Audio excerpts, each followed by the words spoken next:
Good morning, y'all. This is Monica with King's Titan Homestead, and thanks for joining me again.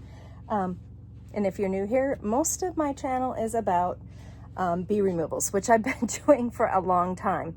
And so this morning, I'm just going to kind of address some statements that are being made occasionally on my channel, who are from fellow beekeepers that apparently do live bee removals and think that I'm an idiot. And so this is for you. I'm working with Africanized honeybees in an area where 1 in 20 hives would go on such a defense that they actually would attack people, pets, farm animals up to 200 yards away. And we don't know who these are going to be. What happens is when we go up to the hive, they can be just as docile as any other hive that you've ever met, just sweet as can be. And you're waving your hand in front of them and still nothing, just sweethearts. But when you open them and you get into that brood chamber, they want to kill you. Literally 50 stings on the hands, bouncing off the veil. And all of those comments. Wow, girl, you don't know what you're doing. You're going to get yourself killed. You shouldn't be doing bee removals. You have no clue what you're doing. You know what, people? I do know what I'm doing. And it's you who don't know or realize that you have to understand where I'm doing these bee removals at. This is Southern Arizona. I am operating in the Tucson Basin region. I've gone all the way out to Sierra Vista, all the way out to Sal's, all the way down to the Mexico border, and all the way up to Maricopa. I have a very large area that I go around, and there's pockets of honeybees. And also, this year, the bees have been so defensive and so crazy that it's not even the 1 in 20 that it used to be. That was my average before, but this year, literally 25% of them to actually a third, almost 33% of them are such jerks that you probably would euthanize them. You would do that. I don't do that. I do all my bee removals at night for the safety of everyone around me. That's the safety of residents. That's the safety of pets.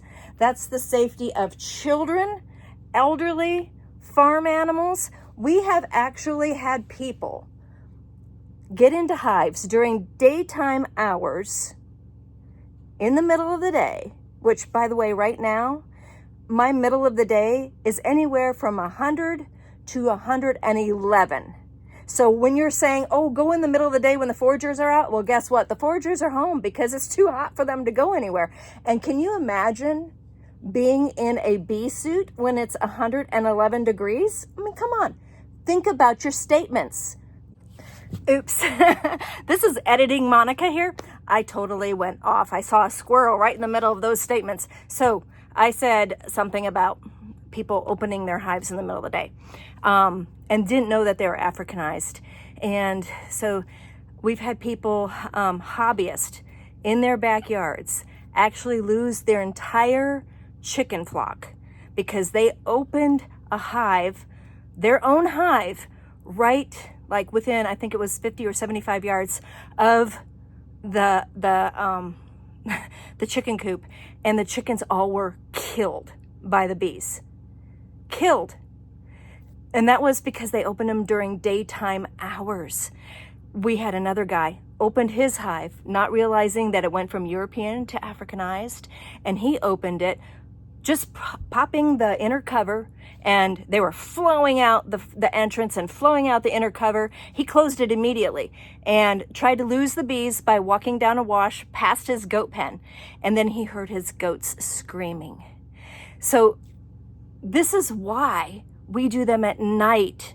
It's not about us. It's about everything around us in our environment that we have to think of that's not wearing a bee suit, that could possibly get attacked by the bees because we're the ones that had to open them. So basically, we have to be very cautious. And what we do here as beekeepers in Southern Arizona, we test our bees to make sure we like check their entrances. We tap on them. We try to figure out, well, how their defense is going to be. Like, was an usurpation swarm, did an usurpation swarm take the colony over while we weren't looking? All of this stuff. And if they get replaced by Africanized genetics, we actually move them away from residential areas. We don't open them in a residential area. We move them at night, bring them out to my farm for requeening, or we requeen them at night. Oh my goodness, we do it at night. Yes, we do it at night with a red light. I had fun with this video, sorry. Thanks. Some common sense. So this removal that I did last night was for Cox Communications. I'm a Cox Communications bee removal beekeeper.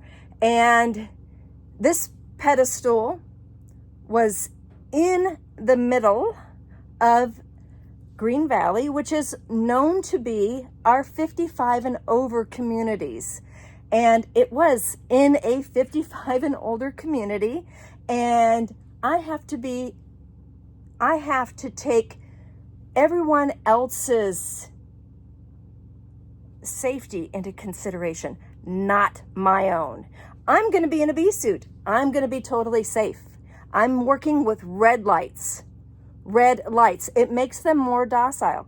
It doesn't make them as defensive when you're using white light. So if you want to hear more and are open-minded, because I do know, I mean, you ask 15 beekeepers one question, you're going to get 16 different answers. I get that. But take into consideration location, location, location. I tell this to my students all the time. When they're watching YouTube videos, whether they're reading a book, it doesn't matter. Reading a blog, think about where the beekeeper is doing their work at. If somebody is doing bee removals in North Carolina, it's going to be 100% different than doing a bee removal here in Southern Arizona. So it's all location, location, location. And there's pockets of Africanized bees that are actually more defensive than others. They're different levels of hybridization. And wow, wow back. You guys need to think about exactly where and what's happening. And so here's the thing. The Western Apicultural Society, I'm the Arizona representative for the Western Apicultural Society, and I was asked by Dewey Karen to do a presentation for the little mini conferences that are held via Zoom, a presentation on Africanized bee removals. So that should be hopefully Wednesday the 19th of June. If it's for sure, I don't know if it's even been advertised. WAS is still trying to get back to get going after having a changeover in the president or the whole officer thing. So, but if it is, I will definitely be posting that below on this video, the link and everything. So I hope to see you on the WAS mini conference. And yeah, thanks for watching. Here is a Cox removal from a residential neighborhood in an area where everybody is 55 and over. And yes, I'm doing it at night. And yes, I will continue doing it at night. Thank you all for your comments and concerns. Have a great day. Editing Monica again. Before you watch the video, I just want to point out one thing I forgot to add or forget to add is when you're watching my videos, I don't take the video right away. Most of the time, I'm taking it after I've already sucked up with my custom-made bee vacs. Make sure they're all gently removed. But I've already pulled away a majority of the defense bees, the guard bees, the forage bees that are home. I'm not showing you their full capability. I'm actually getting them under control first before I do the video. So if you're going, oh, those bees, are not defensive, or oh, those bees are not Africanized because they're not showing that genetic trait of defensiveness, it's because I've already removed a bunch of them.